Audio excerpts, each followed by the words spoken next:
उपमुख्यमंत्री अजित पवार ने आज पुणे में वसंतदादा शुगर इंस्टीट्यूट का दौरा किया। इस वक्त महाराष्ट्र के चीनी क्षेत्र में सिंचाई, फॉस्फेट और सौर ऊर्जा के संबंध में चुनौतियों पर उन्होंने चर्चा की। बीएसआयने राज्यातल्या सर्व साखर कारखान्यांच्या पदाधिकाऱ्यांना, अधिकाऱ्यांना, प्रमुखांना बोलवलेलं होतं आणि या साखर कारखानदारीमध्ये जे वेगवेगळ्या प्रकारचे प्रश्न आहेत, मग डिस्टलरी मधले असतील, कोजन मधले असतील किंवा सोलरच्या संदर्भातले पण काही अडचणी आता सांगितल्या।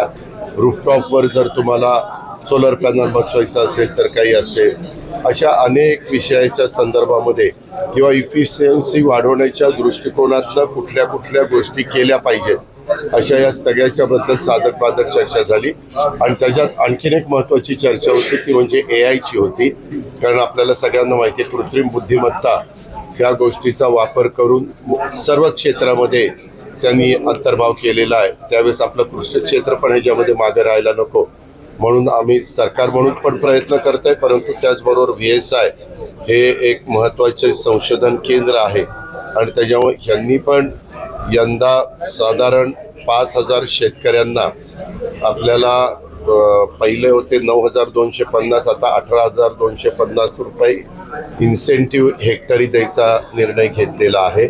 बाकीचे 6750 रुपये साधारण ते कारखाने भरतील। अशा पद्धतीने हेक्टरी 25000 रुपये त्या शेतकऱ्याला, त्या लाभार्थ्याला द्यायचं ठरवलं गेलेलं आहे। लोकवाहिनी न्यूज के लिए अविनाश तोतड़े, नागपुर।